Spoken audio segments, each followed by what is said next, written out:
Now this is actually a whole new farm, but given that it's built on the same map as my last one, and a lot of the things are similar, it probably won't look like a whole new farm to you. But what happened is a new update came out for the map, and the new update didn't require a new save game, but the update before that did, if you wanted all the features of the update, and I didn't do an update at that time. I didn't start a new game save at that time, so I thought I'd start a new game save at this time, because there were a few things I wanted to change on my farm. Now, just so you're aware, my farm is all based on this dark red one down the bottom corner of BallySpring, and you can see the land I own there. So I'll show you a quick look around the bits I've changed and why I've changed them, and then I want to show you something to do with the raking that I do, and perhaps people can tell me whether what I'm doing is actually correct or not, because I'm not a farmer in real life, so I just do what seems logical to me. So we're going to have a quick look at the updates I've made to my farm. Just back this out. One of the updates I've done is to add some placeable bits around the yard here and there, just to help fill the yard up a bit more and things. But if I sneak through here for a minute, since I've got no calves in my calf barn at the moment. So one of the main reasons that I have for having restarted my farm again is that this map now uses the expandable pastures, and what that means, if I scroll back like this for a minute, is I don't get a square in the middle of my cow fields anymore, which is the only area where the cows walk in. They actually walk throughout the entire fields now. So that's good. It means that the field's the same texture all the way around. There's not one square that's a different texture, and it also means that, as I said, the cows wander around the whole field. The only downside of the expandable pastures is the old placeable pastures on this map used to have automatic watering in the water troughs, whereas these expandable pastures do not. So I've now got to put water in the troughs manually, which isn't a biggie. I might have a look and see if I can find at some point a water pump mod that I can put next to each troughs. But if I have to manually fill up the water troughs each day, it's not a biggie to me. Yeah, one big difference I have done to this new map, I'll just go through here to show you, is in fact I'll go back the other way first so that I can show you something. So if you saw my map tour of this map previously, I had built a milking shed which was around here, just here, and you can see that milking shed is no longer there. So I've put a new milking shed in instead, and I'll show you where I've put it. So if we come up here and up this hill, now this is when you download this map, this field I'm driving through right now is a sheep and goat field. I've turned it into a cow pasture instead, because I don't want sheep or goats on my farm. So what I've got here is I've got a bit of a walkway down to the milking shed here. So if I'm taking cows from this paddock down to be milked, I can open this gate and then they can get in to the run that way. If I'm sending cows from further up the farm, I open this gate. So both areas can access the same area to go down to the milking shed. For now, we'll just jump on the truck again and I'll take you down to show you. So what happens is the cows would all come down here to enter into the milking shed that I've got here. Now, I've done it in the style of a herringbone milking shed, as you can see. The cows that are in the milking shed right now are just the placeable ones, so these ones aren't animated, but all the other cows on my farm are. So this is my milking parlour there, and then the milk goes around into the tank around here. So that's my milking shed. I wanted metal gates around the milking shed area here, metal fencing, but since they don't make any metal fencing, I'll just use gates everywhere around there. But I treat those ones not as gates, but as fencing. So that's my new milking parlour, which replaces the old one, and that's sort of one of the major differences between this farm and my old version of it. But we'll head back up here, and I want to go and show you one other difference as well that I've done. And this difference is going to make a change for you if you're subscribed to my channel. So I'll show you about what that one is. Just come through here, shut this gate again. I like getting into the habit of shutting gates behind me even if there's no cows in that paddock at this stage. Yeah, I'll park this here, so I'll tab into one of my other tractors to show you what I wanted to show you. Okay, so right now I'm here at paddock 246, okay, and I own these two paddocks here. Now 241, when you download the map, comes right down here as well, so it's an L-shaped paddock, but I made it too big because what I'm going to use these two paddocks here for planting carrots and beetroot and things in, and because the way that you harvest carrots and beetroot, they're fairly narrow heads on the harvesters, they take a long time to harvest, so I didn't want the paddocks to be too big, so I made this other one a bit smaller by cutting the edge off the paddock. And if I come over to here, then what you can see is I've turned that bit of the paddock. There's two houses here now, so this house here, see, that belongs to the vet, as you can tell from the number plate, and if you look there, you see that number plate is in memory of a good friend, Atomic 67 Gamer. And if we go to the next door house as well, and I'll show you that. Now this house here, two people that I know are subscribed to me and watch all my videos. There's one here, AK, his YouTube channel is called AK, so this car is for him, and there's another car here that's for Fury Machine Gaming. So what I was going to say is, if there's anyone who's listening today, Bernie, Kyle, Farmer Craig, Driver, or anyone else I don't know about who has subscribed to my channel and would like to see their name or something on a car on my map, then go onto the comments and put the number plate you want on your car. I'd prefer it if it follows the format of 2 letters, 2 numbers, 3 letters, or 2 letters, 2 numbers, 4 letters, because that seems to be the style of Irish plates, and because it's an Irish map, I want to try and keep to that style of plate if I can. And if you send me any rude suggestions, I will veto them. You know, there's children that might watch this channel, so I don't want anything rude on number plates, so don't even bother suggesting something that's rude. Now, let's talk about raking the grass here. So I want to show you a good friend of mine who does YouTube videos called Fury Machine Gaming. He has rules when he's doing his farming. I could have a rule, I'm not going to have a tractor over 100 horsepower, or I'm not going to have a piece of equipment over, I think it's 4.4 metres wide or something. Well, I have some rules, but not as many as he has. I don't have a rule as to the maximum width of a piece of equipment, because my favourite tractors are all small tractors. So like my biggest tractor on this farm is 105 horsepower. So basically if it can't be pulled on the back of a 105 horsepower tractor, I can't have it. But there's no actual width restriction per se. So I know I've got a solid fertiliser spreader that throws the fertiliser about 12 metres, because it doesn't touch the ground in any way, the piece of equipment, so there's no drag created by it.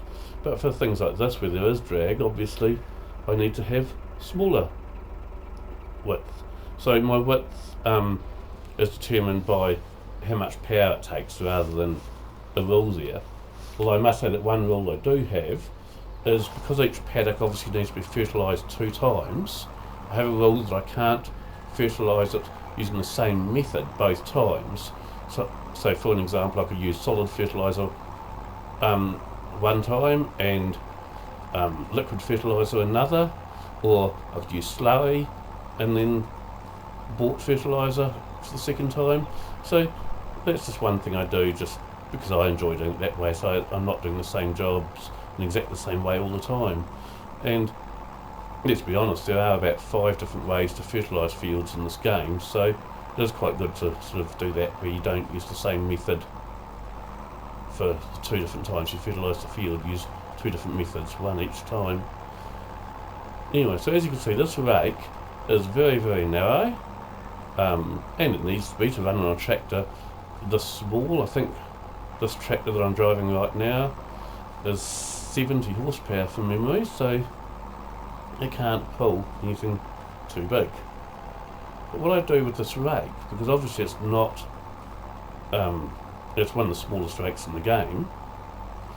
Now, I'm going to show you what I do to try and sort of not have to do quite so many rows with my baler, and you can tell me if it's realistic what I'm doing or not, because I really have no idea, but it seems to work for me. But I must pick up a wee bit there.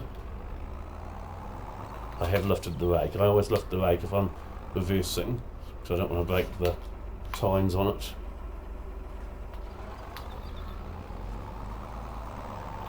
So what I do, for example, is I go around the field like that.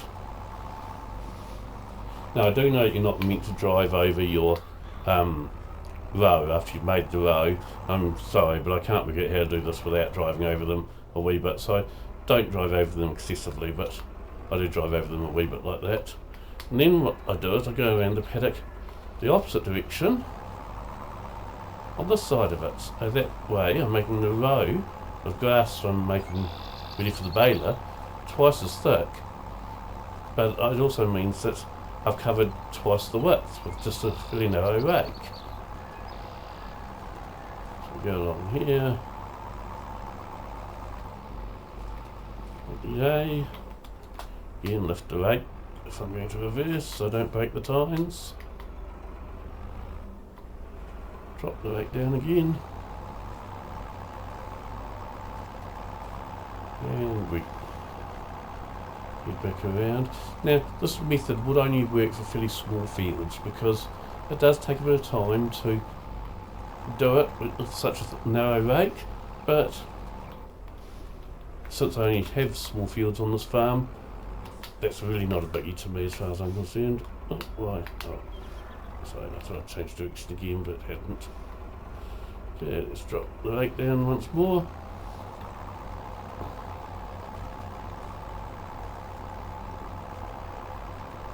And the baler will pick up this 2 bits done into one row of grass, okay, as long as it don't go too fast. And I don't like to go too fast anyway, so that's fine by me. Now, when doing a field like this, so what I generally do with my rake is I go around the whole field twice, once in each direction like that, to get one row. Then I find that the ends of the field, the 2 ends, I have to do one more row across each way, just so I've got plenty of space to turn around with the bigger tractor with the baler on it, because the baler takes a bigger tractor, of about 100 horsepower for the baler I use, so I like to do round bales, so I like to have plenty of room at the ends to turn the tractor and baler around. So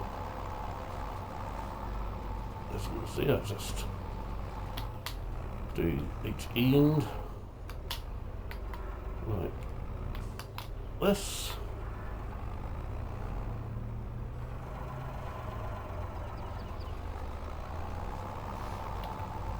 You can see how far apart my rows of grass there now are by doing it once in each direction like that. Bring that along here. Then I've got to do one at the other end, and all the rest will be rows along the length of the field. But since I've got to go to the other end of the field to do that one, I just start the first row on my way there. So we'll get half this one now, and we'll do the other half after we've done the other end one. I'll probably finish this field on the video just so you can see what I'm talking about.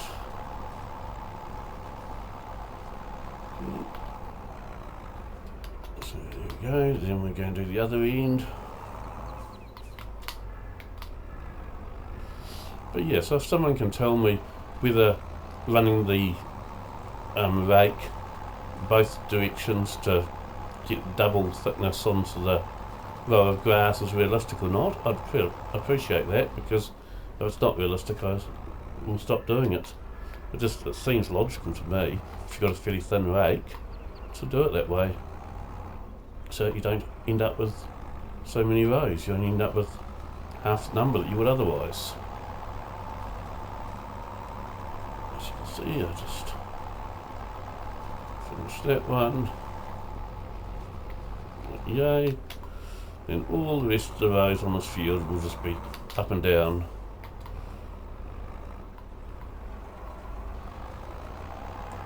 Okay. So we'll finish this row. And then I have got one other thing to show you too. I've got a new way of feeding my calves now. So, because previously what I was doing for the calves is taking some of the milk that my cows produce to feed the calves with, and I don't know about how they do it overseas, but in New Zealand our milk, a large percentage, I believe about 85% of the milk that New Zealand produces gets exported, so it's pretty much white gold, and you don't really want to be using this very, very expensive milk, or this milk that's worth a lot of money, for feeding calves, especially if they're calves that you're not going to end up keeping but you're going to end up selling later on. It just seems a huge waste to use milk to feed calves that you're not even going to be keeping. So I'll show you what I'm now doing with that in a minute, but I'll just finish this field. It will only take a few more rows to get the whole field finished.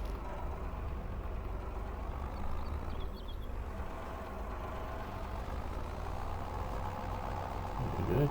As you can see, this tractor is reasonably slow when it's pulling the rake, because the tractor's only 60 or 70 horse, I don't remember which one. It's one of those two though, 60 or 70. But we'll have a look and see which one it is.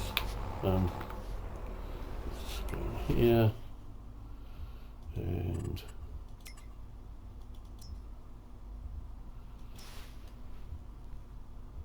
£60 horsepower. So there you go, this tractor's 60 horsepower, which is why it's fairly hard work pulling the rake, but it's also less thirsty than the bigger tractors. And it seems really, really silly to say bigger tractors when we're talking 100 horsepower for the big ones. Well, I think one of mine's 105 horsepower, but the other one's 100, so they're not exactly big tractors by any stretch of the imagination, but they are the biggest ones I've got on this farm, and they are thirstier than these little ones, so it's good to use the little ones where I can. Save a bit of money. Also, my two bigger tractors, which are both Fords, have IC on them. These ones here don't have IC, but the back window on it, you can see that I've got the back window open, that's mouse operated, the back window, so they don't have IC, but they still have windows, the window that I can open and close depending on the season. And at the moment we're in very early August, but it's still very early August, so it's actually still quite warm here, and hence I've got the back window open. But once it gets closer to winter, I'll close the window and it'll stay closed until late spring. So I like to do a couple of things like that. I change the outfit my farmer's wearing depending on the job he's doing and the season it is. Yeah, there's no real reason for it except that I enjoy doing that, so I do it. Kind of makes it a wee bit more realistic, I suppose. I suppose if I want to be really realistic, I'd change the outfit every single day as clothes go in the wash at the end of each day, but I don't actually do that. I just change them every time. Like, I'll stick them in a bee outfit with the net and hat and all that if I'm working with bees, or I've got a special outfit I use when I'm spraying and things like that, but otherwise fairly much standard outfit all the time. Now this one here, yeah, what I'm going to have to do is do a row here and then come back and move it, because those two rows are too far apart. The baler's not going to pick those two up and do it as one. There you go, the second half of this one it will. But yeah, because the baler I've got is a reasonably small one, it's not going to pick up anything that's too wide there, so just getting too wide I've got to just go back and push them a bit closer together.